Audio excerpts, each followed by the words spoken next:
Have you ever wondered how people in ancient times managed to exchange goods knowledge and sometimes extremely questionable medical advice without the internet, without phones, and without even knowing what half the world looked like?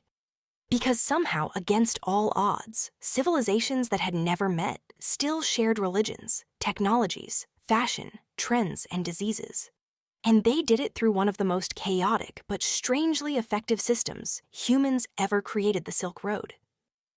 This wasn't a single highway with a big sign that said, "Welcome to the Silk Road. Please keep your camels to the right." It was a sprawling, unpredictable, sometimes deadly network that stretched across deserts, mountains, oceans, and empires. Yet it connected half the planet long before anyone even had a map that made sense. Today, we're going to break it all down: how it started, how it worked, what moved along it, and how a bunch of merchants accidentally kicked off the world's first global exchange of ideas, money, and culture. So buckle up or, tighten your imaginary saddle, because this is the Silk Road explained in a way that actually makes sense. Let's imagine a world where Amazon Prime takes several years shipping insurance, requires a small army, and customer complaints involve actual swords. Welcome to the Silk Road, a place where merchants didn't just trade goods. They traded ideas, religions, technologies, diseases, and sometimes their lives. But the real story of the Silk Road isn't about silk. It's about how information, money, and culture flowed, long before we had Wi-Fi or whatever chaos we call the modern internet. So let's rewind the clock roughly 2,000 years to a time when China had a secret that the world desperately wanted: silk. If you wear something shiny today, it probably came from a factory. But back then, silk was the closest thing to a miracle material. Lightweight, luxurious, glowy under sunlight. And China was the only place that knew how to make it. Think of it like they were the exclusive owners of the apple of the ancient world. Except this time, the product was literally made by worms. And because the rest of the world was obsessed with silk, this obsession sparked something huge: the creation of one of the greatest economic networks in human history. Not a single road like the name suggests, but a messy, sprawling web stretching from China to the Mediterranean. Traders didn't call it the Silk Road. That name was invented much later by a German historian. If ancient merchants heard the name, they'd probably laugh and say, "Which road? The one with snow and bandits, or the one with sand and bandits?" The truth is, the Silk Road wasn't built by kings, emperors, or planners. It wasn't designed at all. It simply emerged because profit is the oldest GPS system humans have ever used. So let's break down how this chaotic, dangerous, strangely beautiful system managed to move not just goods, but entire worldviews. First, why did it exist in the first place? One word: demand. Chinese silk started appearing in places like Rome, Persia, India, and Egypt, and once people wore it, they were hooked. Roman senators complained that their citizens were wasting fortunes on immoral, translucent clothing, which is basically ancient politician speak for people look too good in this stuff, and we don't know how to make it. At the same time, China under the Han Dynasty was stable, expanding, and looking to open trade. Combine a hot product, a hungry market, and a region that finally stopped fighting for 5 minutes, and boom, trade routes started forming. But remember, this wasn't an official project. No emperor stood on a balcony and shouted, "I hereby open the Silk Highway." It was more like thousands of small decisions stacking up one merchant who sold silk to another merchant who traveled farther west, who then told someone else. And suddenly you have a chain of supply and demand stretching thousands of miles. Now people think the Silk Road was just about silk. But if you walked along it, the variety of goods would make you think you just entered the world's oldest and most chaotic shopping mall. There was jade from China, glassware from Rome, spices from India, incense from Arabia, horses from Central Asia, furs from Siberia, ivory from Africa, carpets from Persia, and precious stones from basically any mountain in sight. And of course, gold. Because no matter the century, humans will always love shiny things. But here's the twist. The most valuable things moving along the Silk Road weren't physical at all. They were ideas. Invisible, contagious, and unstoppable. Let's talk about religion for a moment. Buddhism born in India didn't reach China on the back of missionaries. It traveled with merchants. Picture a tired trader arriving in a distant town, looking for a place to sleep and meeting monks who offered hospitality. They talk. They exchange stories. Someone copies down a scroll. Someone else carries that scroll north.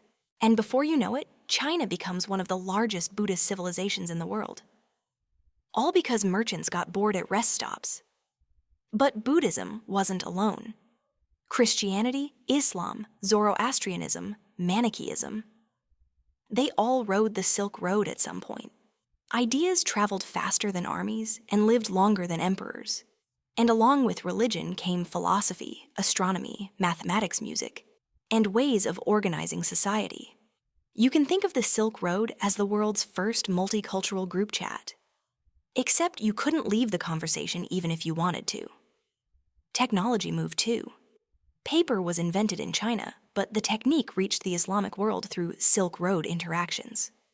Once the secret got out, paper mills popped up everywhere from Samarkand to Baghdad, eventually reaching Europe. And you know what comes after paper books. Libraries, universities, knowledge. In other words, one of the pillars of modern civilization quietly crawled out of China and traveled west through a trail of curious merchants. But ideas weren't the only invisible thing traveling. Money, or more accurately, financial innovation flowed too. You might imagine merchants walking around carrying heavy bags of gold coins. But that was basically asking to get mugged. So they invented something better: credit.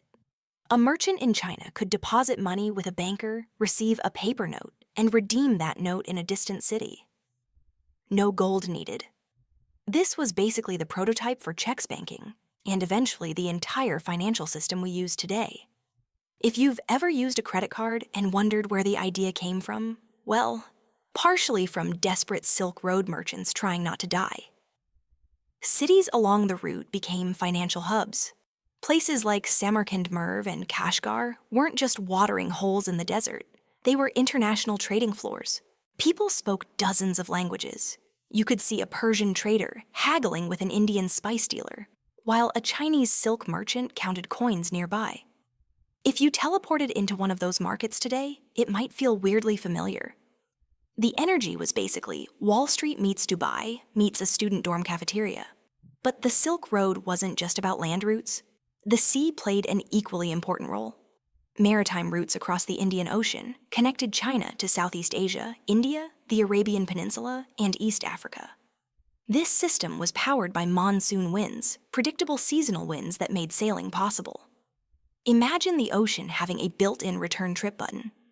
Merchants used these winds like ancient scheduling algorithms, knowing exactly when to sail forward and when to come back. In many ways, the Maritime Silk Road was faster, safer, and far more efficient than traveling by camel across 40-degree deserts. But both systems worked together, forming a giant hybrid network that connected nearly half the world. Of course, not everything that traveled was good. The Silk Road also spread disease. The most infamous one, the Black Death, the plague that wiped out a third of Europe. It likely traveled from Central Asia, carried by fleas on rats inside merchant caravans and ships. You could say globalization began with silk and went viral with rats. And then there were the political problems. The same reason the Silk Road thrived, the desire to control wealth, is also the reason it was constantly fought over. Empires rose and fell along its path. The Parthians, Kushans, Romans, Sassanids, Byzantines, Abbasids, Tang Chinese Mongols all took turns dominating chunks of it. When things were peaceful, trade thrived. When things collapsed, merchants ran for their lives. The Silk Road was always one bad war away from going offline. So how did the Silk Road end short answer boats? More specifically, European ships. As maritime technology improved in the 1400s and 1500s, Spain and Portugal began exploring sea routes to Asia. And guess what? Traveling by water was faster, cheaper, and didn't involve crossing deserts filled with bandits. When Vasco da Gama found a maritime path to India in 1498, the economic center of gravity shifted. Trade slowly moved to ocean routes, and the Silk Road's importance faded. By the time the Mongol Empire collapsed and political fragmentation returned, the land route wasn't worth the risk anymore. But if you think the Silk Road is dead, think again. Today, globalization is basically Silk Road 2.0. Cargo ships, fiber optic cables, international banking systems, it's the same core idea, moving stuff and ideas across long distances. China even launched a modern initiative called the Belt and Road, basically a shiny new version of the Silk Road, with trains instead of camels and loans instead of silk. The world has rewired itself many times, but the instinct to connect has never changed. So what made the Silk Road so special? It wasn't the silk or the spices or the gold. It was the fact that humans, no matter the century, are constantly looking for ways to share what they know, sell what they have, and learn what they don't. The Silk Road was humanity's first global network, a place where cultures collided ideas, blended, and money invented new forms. A place where you could trace the path of a religion, a recipe, a disease, a language, or even a piece of technology across continents. And maybe the strangest part, none of it was planned. It just happened because enough people saw an opportunity and took it. If humanity builds another Silk Road in the future, whether physical, digital, or something entirely new, it'll follow the same ancient logic curiosity connection and the desire to trade something valuable, even if that something is just information. So here's the real question. If a new Silk Road is forming right now in our age of data, AI, and instant communication, what exactly are we trading today? And what unexpected ideas might be riding along? So that's the Silk Road, a tangled web of trade routes that carried far more than silk. It moved religions that reshaped nations, technologies that rewired societies, financial systems that still echo in our modern banks, and stories that shaped how entire civilizations understood themselves. And the wildest part is that none of it was planned. It was just people following opportunity curiosity, and sometimes pure survival instinct. In a way, we're still living on a Silk Road. Today, it runs through fiber optic cables, shipping lanes, data centers, and global markets. We like to think we're more advanced, but the pattern is the same: humans connecting, sharing, learning, and occasionally spreading things we wish we didn't. If a new kind of Silk Road is emerging right now, driven by AI, digital commerce, and instant communication, the real question is, what ideas are we spreading today that future historians will look back on and say, yep, that changed everything? Thanks for watching. If you enjoyed this journey across time and continents, make sure to stick around. There's a lot more history and explanation to decode. And who knows, the next big idea traveling across the world might be coming from you.